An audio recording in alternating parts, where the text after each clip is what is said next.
on this week's UBC From Here, training law enforcement to see inside a lie. We have various types of training that we offer to law enforcement, and it's all empirically based, so we try to bring the science that we generate here in Capsule to where it really counts, and to, frontline police officers all the way up to senior investigators. We asked UBC's top professors, what makes a good teacher? Teaching means inspiring students. You want them to get excited about whatever you're teaching and try to get them passionate about it and learn as much as they can. And uncovering a 5-million-year-old fossil.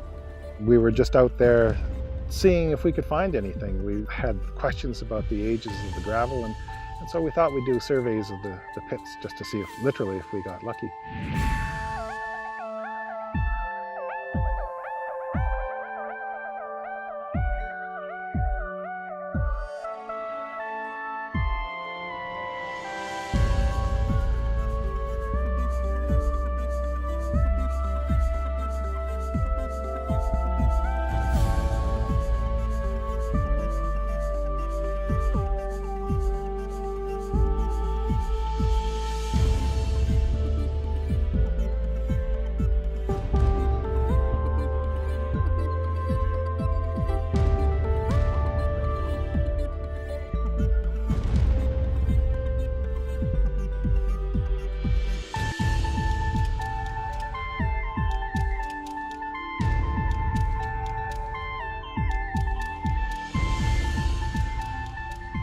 Welcome to this week's UBC From Here.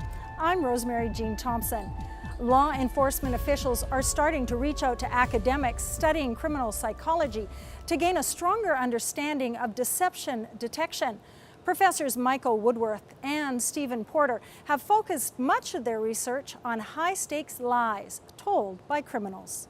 You might find in an interview with a murder suspect, the individual is actually staring. You feel like he's burning holes through you during the conversation. We call it violating conversational rules. We have various types of training that we offer to law enforcement, and it's all empirically based, so we try to bring the science that we generate here in Capsule to where it really counts, and to frontline police officers all the way up to senior investigators.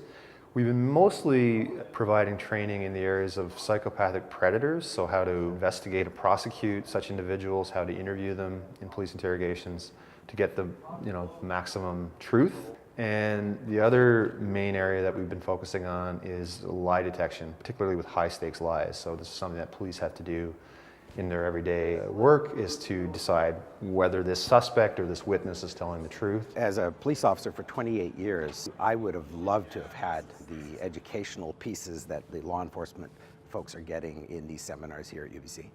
We feel that these workshops are incredibly important, not only for potentially law enforcement, but also for ourselves and the academic community. Way too little is done where there is a collaboration between some of the research that we're doing and some of the knowledge that law enforcement is obtaining out in our communities. And we're so thrilled to be able to have a combination of academics, various community professionals, and law enforcement and students all come together and learn about things that could keep our community safer and not getting deceived on such a regular basis. When I first started, I had very limited knowledge, and then as I did my master's and PhD as a police officer, I was able to actually, while I was studying, apply my law enforcement, which was ongoing, with my education. And this is what we want for police officers, and this is what we want to do here at UBC Okanagan, is get police officers, criminal justice people that are active out in the criminal justice world into our seminars, workshops, and courses so they can mix that. I've spoken to about 400, maybe 500 trial judges in Canada.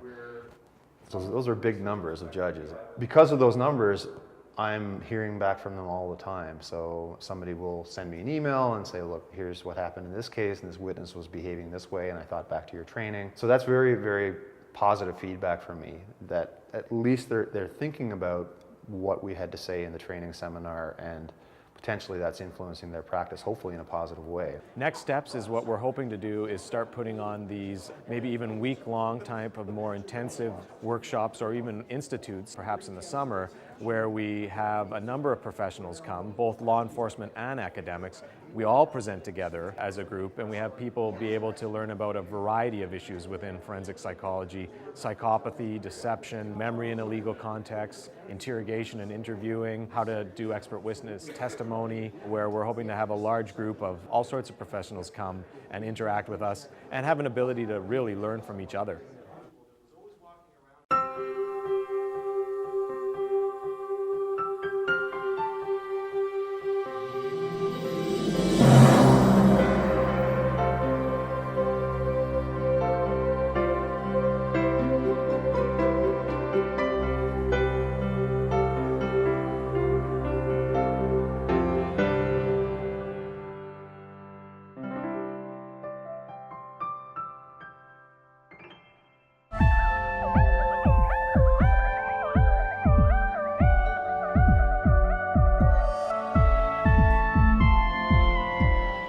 Each year, UBC's Okanagan campus recognizes outstanding professors with the Teaching Honor Roll.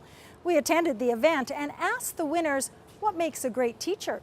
This afternoon, as you well know, is a celebration of teaching and a time to especially recognize the importance of teaching and teachers at our university. Great teaching, as I don't need to tell you, is fundamental to a university's success and its reputation. It is also among its highest ideals, and UBC has fully committed to this in our institutional goals. Our reputation for excellence continues to attract excellent teachers and scholars, and we have developed a community of educators who really care about what they teach, how they teach it, and they care about the people learning from them. All of the underpinnings of leadership. I congratulate each of you, our teachers, for your dedication and commitment to our students. This year, 35 faculty, teaching assistants, and tutors were recognized. We asked some of the winners to define what makes a great teacher and who their best teacher was. Teaching means to me connecting students with knowledge and with other people. It means being the best person for someone at where they're at that time. Teaching means inspiring students. You want them to get excited about whatever you're teaching and try to get them passionate about it and learn as much as they can. I just like to be fun in the classroom. That's really what I want to do. Part of a teaching is to convey what you know to your students, but the major part is to inspire your students to learn. Teaching is about passion, being able to impart to my students some of that love that I have for learning and for the subject matter that I'm teaching. And I've had so many good teachers. I have people who have been role models. My PhD supervisor was a great teacher. I had great undergrad teachers. I had great grade 1 teachers. I have so many good teachers, it's hard to say just one. My best teachers in graduate school were the ones who encouraged me to think my own way, to explore my own ideas, to guide me with gentle questions, but always let me go my own direction. My best teacher was Elaine McDonald. She taught me grade 10 English, and she's still one of my dear friends today. My best teacher ever was the guy who trained me how to sell coupon books over the phone. Taught me so much that I know about interpersonal communication. In 4th year, I had a teacher who was an MIT graduate, and he was the most passionate, humble professor I ever had. He wrote several books, but whenever you go and ask, he acts as he knows as much as you, and you never feel intimidated. I didn't really have a whole lot of really great models, so I used that as a point of diversion to really create this environment that maybe I didn't experience myself as a learner. My best friend Paul that I met in summer camp, I lost him in the battle of mental health. My mom was hit by a car on my 18th birthday. I realized depression runs in my family when my cousin Jack took his own life. He couldn't find help, and it was too late. After the accident, everything fell apart. I lost control. I didn't realize I was depressed until it was too late. I wish you could have found help sooner. I wish I would have known where to find help. I'm glad I was able to get help.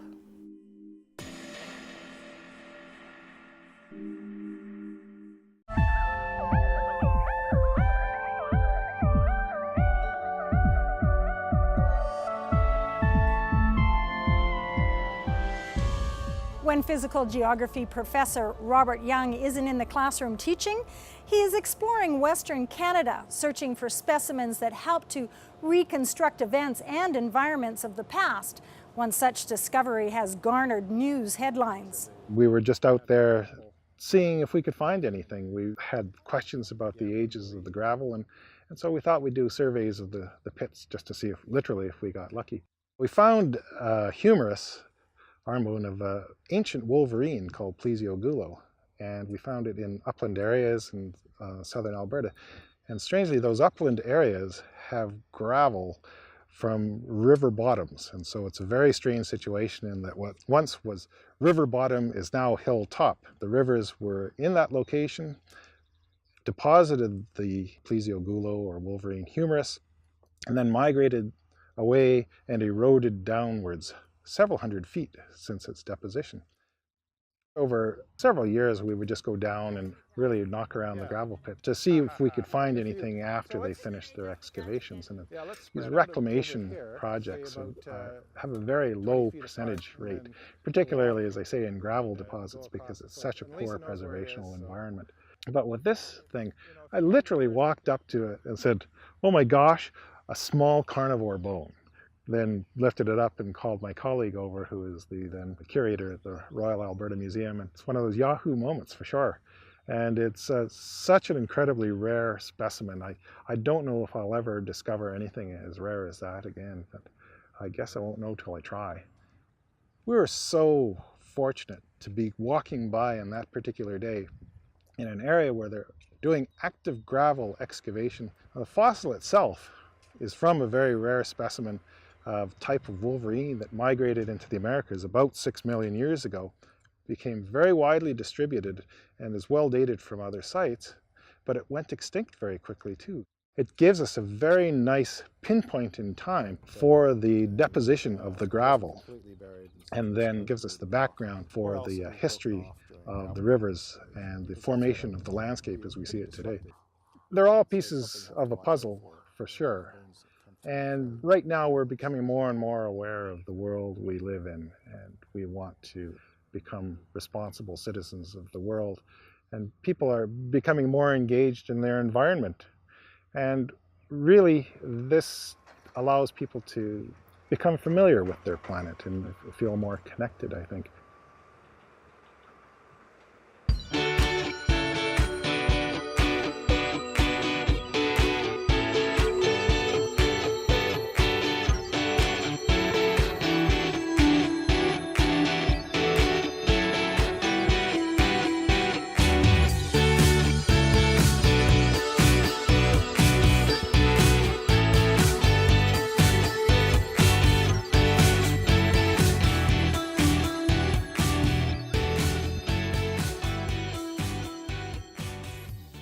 The desire of University of British Columbia Okanagan is to be, number one, the greenest campus in the country, which is no small undertaking. Even within our system, it's a desire of us to get a zero waste to the landfill. Not an easy task to do. That would have to have the participation of all of us on board to be conscious of what they have in their hand, and when they dispose of it, what they do with it. Is it compostable? Is it recyclable? Is it refundable? It takes all of us to pitch in to be able to make it work. It's more than one division or a couple of divisions to achieve this. To me, this isn't a job. This is from the heart. And that wraps up this week's UBC From Here. For more stories from the Okanagan campus of UBC, visit ubco.tv.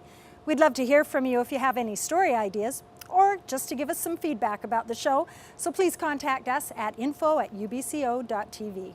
I'm Rosemary Jean Thompson. Thanks for watching.